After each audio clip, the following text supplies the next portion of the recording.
Check out carmarshal.com. The link is in the description. They help support us.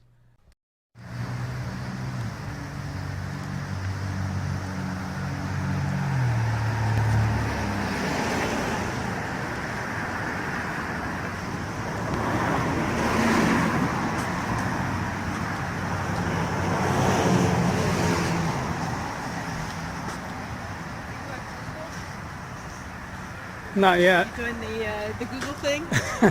You mean YouTube? Oh, is this for YouTube? Yeah. Oh. No, I don't think I got you yet.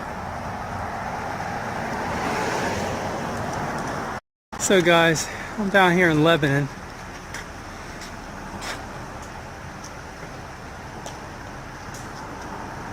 We're going to be going to the commissioners meeting.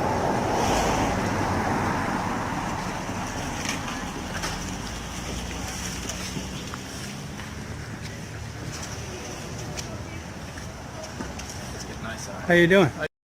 Good. Brown. Thank you, gentlemen. Just come in.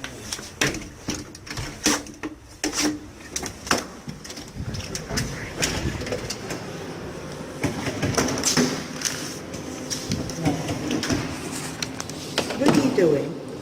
What do you mean? Put yourself up down. No. Give me your phone. What do you mean? What are you doing? Get your hands off me! Sir, you can't record in Put your phone on there. You can't record in the courthouse. It's against the law. It's the law. Is there... Screwing around with you. I am not screwing around with you.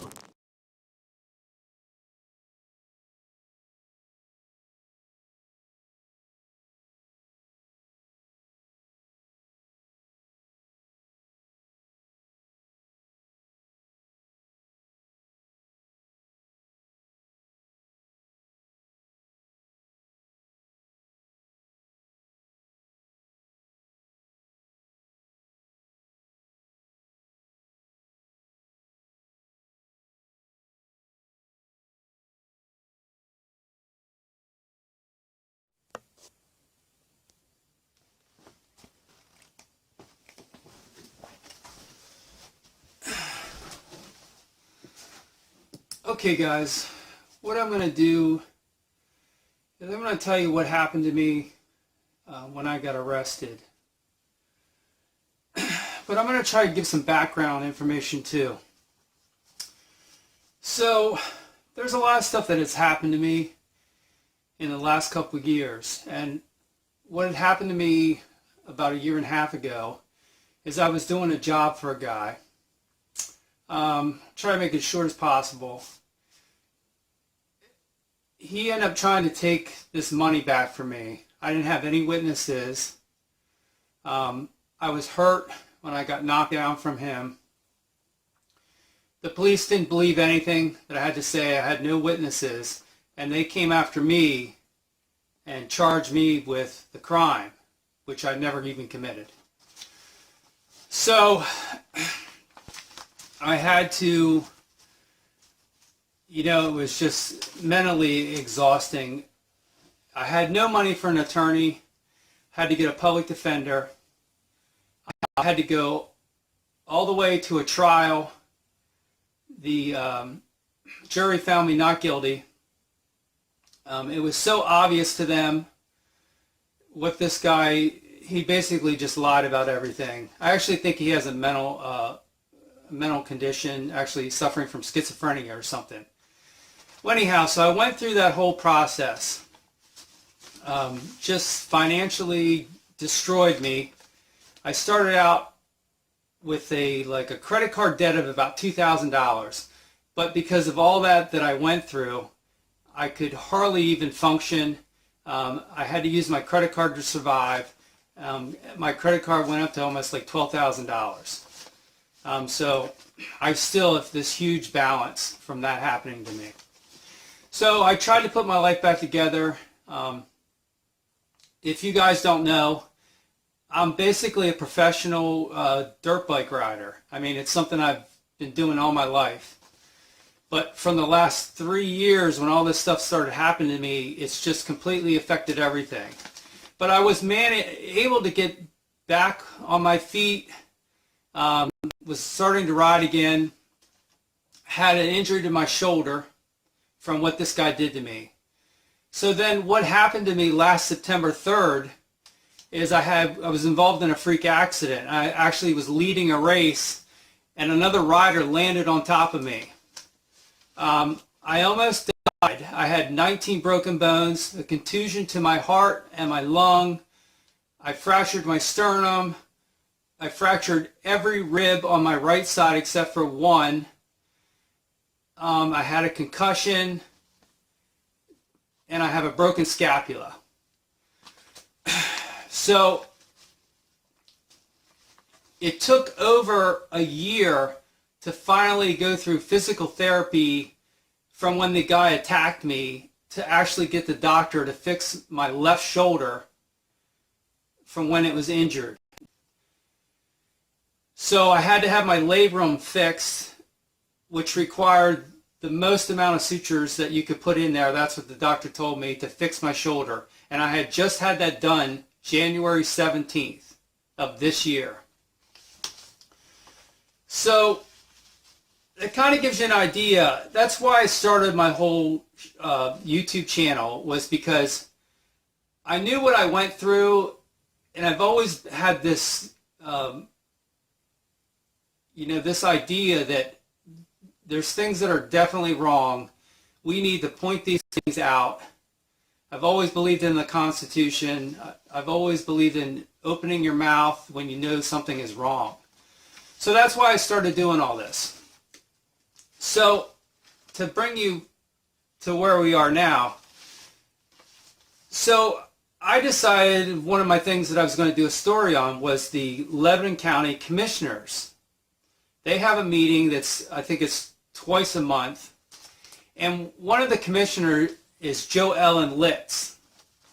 Now, she had just had a discussion. Now, she videotapes all the meetings all the time, which occur at the Lebanon County Courthouse. So she had a discussion in one of her meetings with the other commissioners about videotaping, and they were bringing up some issues about editing, and they didn't like that she edited videos, and she responded basically, well, I really don't edit videos too much or whatever like that. So that's why I was going there, was to talk about that. So I ended up arriving at the courthouse at about 9:10 or 9:15. So I got some front end footage of the courthouse for my story, and I was walking up towards the steps of the courthouse, and there was an officer standing on the steps, like almost in front of the door. His name was Sergeant Seifert. So I approached him and said, "How are you doing?" He responded, "How are you doing?" And I think I said, "Good." So I walked through the door, had my phone, had my tripod, was talking to the two ladies that work in the scanning machine, and I said, they responded to me, "Oh, why are you videoing?" or whatever, and I said, "What do you mean?" And so then I proceeded to start to put my items in the tray. And she said, "Well, put your phone down here." So I started to put my phone down, and then I was approached by this Sergeant Seifert from behind, and he said, "Give me your phone." I said, "No." And then he said, "It's against the law to videotape to film in the courthouse." I said, "What do you mean?" And then he just all of a sudden attacked me. He grabbed my phone. I held on to my phone. There was just a swarm of people that rushed me. I was thrown face first into the concrete. As they were on top of me, I said at one point, I said, "I'm a journalist." And he responded, "Well, why didn't you say that earlier?" But he could still continue to assault me. And all of them just ganged on me. And then I told him, I said, "I just had my shoulder operated on." They didn't care. They put cuffs on me, they yanked me up, yanked me around, had fingernail marks all in my hands, all over. This is all from the injuries, gouges from the handcuffs. So they yank me up. As soon as I get up, I say, I want him arrested, pointing right to that sergeant who started the whole thing. They just ignored me. I said I want everyone's name, badge number. They refused me. They went through my pockets, started taking my stuff, reaching in my pockets. They did the typical thing, oh, we could have a weapon, you know, complete nonsense. So then they put me in shackles and they dragged me off to the holding cell.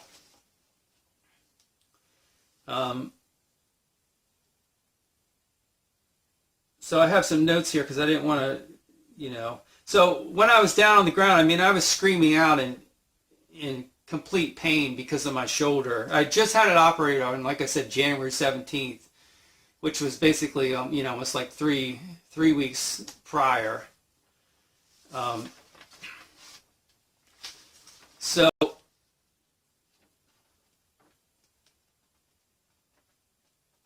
So when they took me down the hallway, I guess we actually went one story down into the basement where they had the holding cell.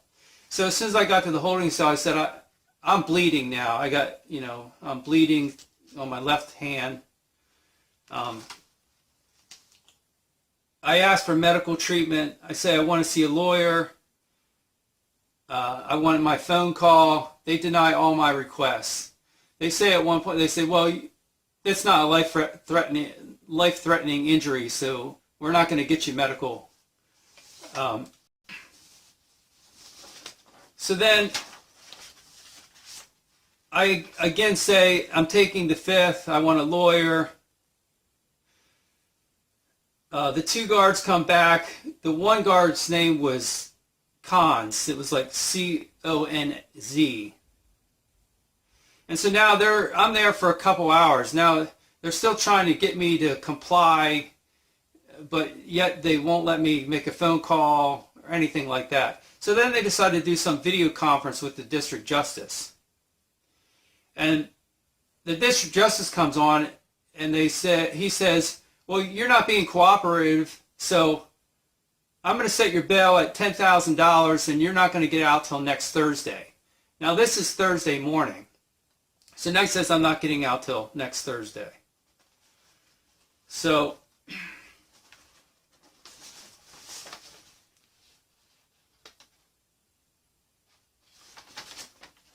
then after about 3 to 4 hours, they take me to 11 County Prison. They continue to deny me my right to call anyone or to get a lawyer. And so a nurse finally shows up. And there's guards all around, and so she's standing at the, you know, at the door of the cell, and she starts asking me these arbitrary questions. She says, "Well, where'd you have your shoulder surgery?" I said, "What for? And what does that matter?" Then she storms off and says, "Well, he refuses treatment." So she storms off and she leaves. So to finish that story, so actually when I finally do get released, this person, and I have to look at what her name was when she put it down, she files a misconduct slip saying that I told her to F off, F you, and I told her no such thing. And there was numerous guards around, and if I would have said that, they would have came down on me. So it makes no logical sense whatsoever as far as that even happening.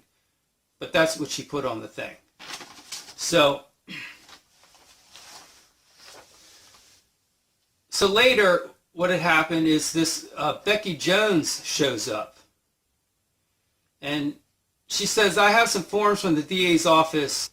And they never do this, but they're releasing you ROR now. And so she needs me to initial these forms. So I'm still in my cell with a non-working toilet. And I'm being tormented by these jailers because I refuse to talk without having an attorney present. One jailer tells me he will put me somewhere where no one will find me. They continue to bang and shake on my cell door. They yell at me. At one point they come into my cell and they actually shake me. And this banging and yelling goes on continuously.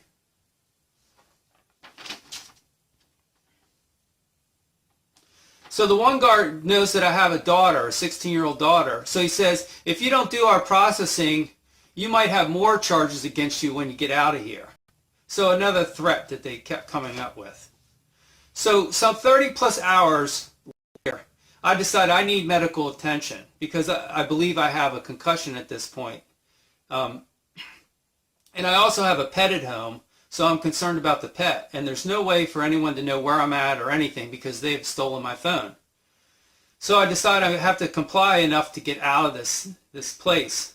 So eventually I'm released from jail, and then I'm taken to be photographed again, fingerprinted. And again I encounter this officer Cons, this C-O-N-Z guy, who continues to bully me no matter what the paperwork I sign. I sign it under duress. And I put that they violated my first, fourth, and fifth civil rights. Also, one of the forms which I completed is reintroduced to me as a blank form. And they say I didn't fill it out. So which was a complete lie. So again, I fill in basically the same thing that I just said, put in the same thing that they violated my rights. So once out of handcuffs and shackles, I go and I try to find my phone because I have no idea where anything is at this point. Even on their confiscated list of items, they forget to put almost everything down that I had. There's like 3 items listed on there. I don't know where my jacket is. That's not listed. There's some other things that are not listed there, and my phone's not listed.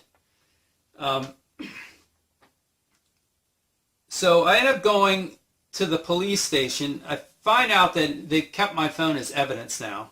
So I go to the police station, which is in the same building, and now I have to sign a consent form to get my phone back. So I have to allow them to copy the 2 little video clips that I have of the attack. And so I can get my phone at this point. So then I go to the sheriff's office.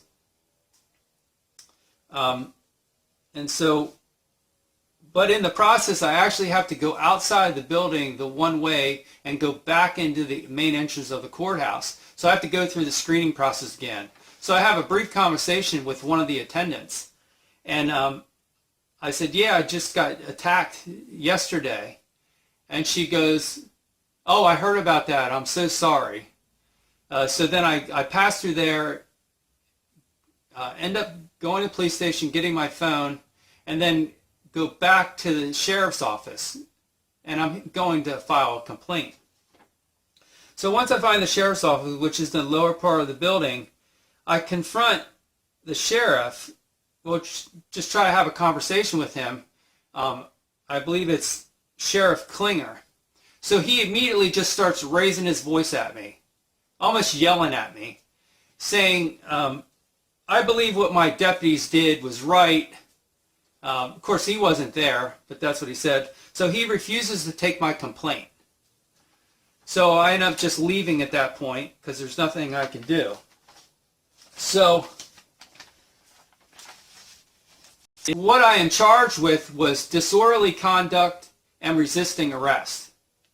So then they already scheduled my hearing for this Thursday, which is tomorrow at 8 o'clock in the morning. So I haven't time to get a lawyer.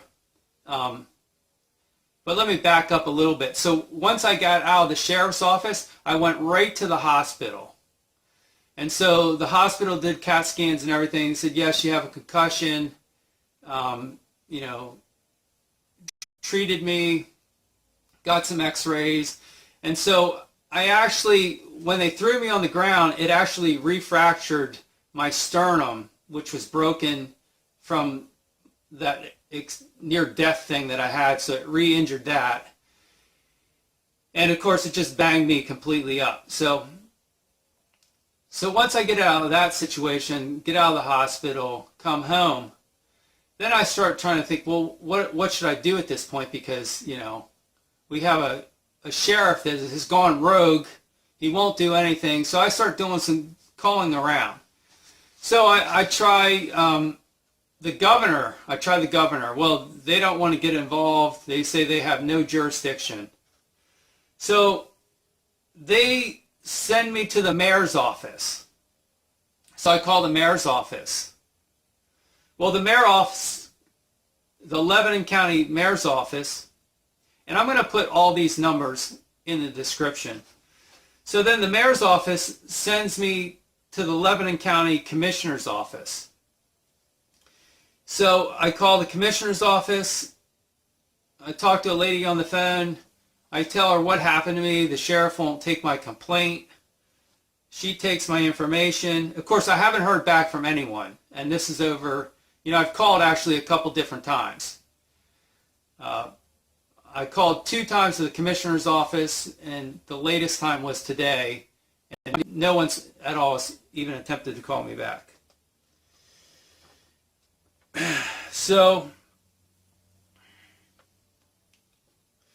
I've heard some stories about Lebanon County before. I've heard and I've witnessed some things over there. It just seems to me like it's, you know, using people for money, you know, basically abusing people for money. That just seems like what it was to me. Trying to think some stuff here.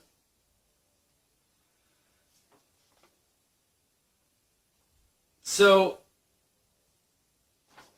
if you guys know, none of my videos are monetized at this point on YouTube. So I get nothing from any of my videos being shown. I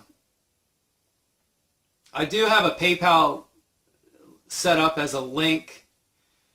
I'm looking for, you know, any advice, any assistance, anything that you think could help me. You know, it's almost like I'm going through almost the same thing that I just went through, which is just like, you know, it's just unbelievable that this even happened. I wasn't expecting this to happen to me.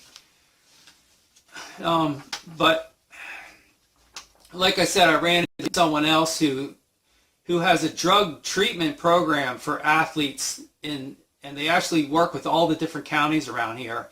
And the friend of mine who knows this person actually told me that that was like one of the worst counties to actually work for was Lebanon County, because it seemed to him that they didn't really want to help anyone. They just wanted to keep people going through their system. So, like I said, any assistance would be great financially or anything at this point. I'm not sure what I'm going to do at this point. Right now, it looks like I'm going to be going to my preliminary hearing all by myself. I will put all the links to all these numbers, and whether we do a call flood or what we do, I'm not sure at this point. But hey, yeah, that's just what it is. I mean, it was just exhausting. And so, I mean, to give you an idea, this is my shoulder that was just operated on. And so I was just to the point where I was able to take it out of my sling. And so now I, you know, have a setback now. I'm not sure how much damage happened from this whole thing. I mean, nothing's broken at this point, but, you know, it's just like you feel like an elephant fell on top of you. You know, I had like, when I stood up, I was just surrounded by guards. You know, people were pounding on me, yanking me around. So it is what it is. So that's it, guys. Like I said, you have any suggestions, and just put them in the comments, and we'll just go from there. Thank you. And I'd like to thank everyone who supported me. I know I had, I believe his name was William Long, who actually helped me out, and I just like him and anyone else that helped me. I just really appreciate it. So thanks.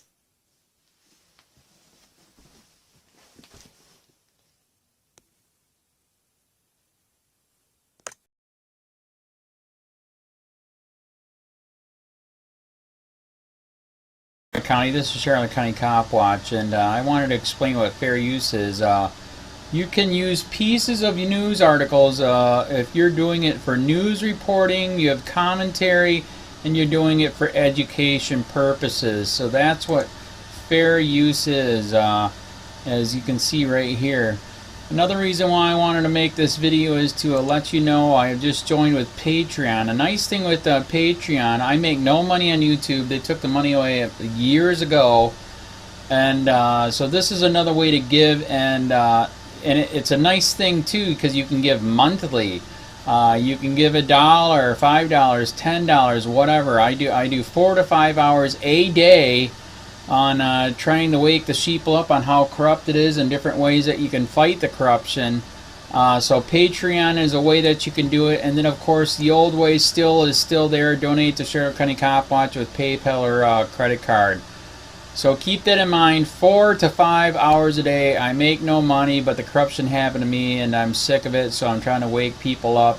But my wife would love it if some, if we could get some help out there. There's 47,000 subscribers. Just think if each one of you subscribers just gave a, let's say, actually, yes, $1 a month. 47,000 subscribers gave $1 a month. That would be awesome. That's not going to happen. But anyways, that would be great if it did happen. But do the math in your head. Just think about it. Like I said, 4 to 5 hours a day. I get no money from YouTube. YouTube has gone nuts. You can't do anything anymore. They're taking the money away everywhere. So these are a couple different ways that you can still help out with all this time that I put in. And as you know, I'm in a special situation where, at least I can do it. 4 to 5 hours a day. We have a cleaning company during the day. That's what allows me to do this, and we're debt free. So this is my hobby. I don't go fishing and all that other crap. I try to save the world. So help me out to make the wife happy, man. In fact, if you guys did give $1 a day, and there was 47,000 of you, and you did it, and each of you gave $1, and that was every month, oh my God, yes, I could quit. I could start suing them. Another idea too that we have is, if I got, some funds, we could actually contact everyone that has been ticketed and or arrested and put in jail and start sending them postcards to let them know we're here, and to see if everything went all right, and if it didn't, find out their story. So we could even do more investigations and more lawsuits. Lawsuits take money. So just think about that. 47,000 of you so far right now. $1 a day. $1 a month on Patreon, or $5 a month Patreon, 10, 20, whatever. Just do the math in your head. Help out. This is a lot of work every single day. Thanks.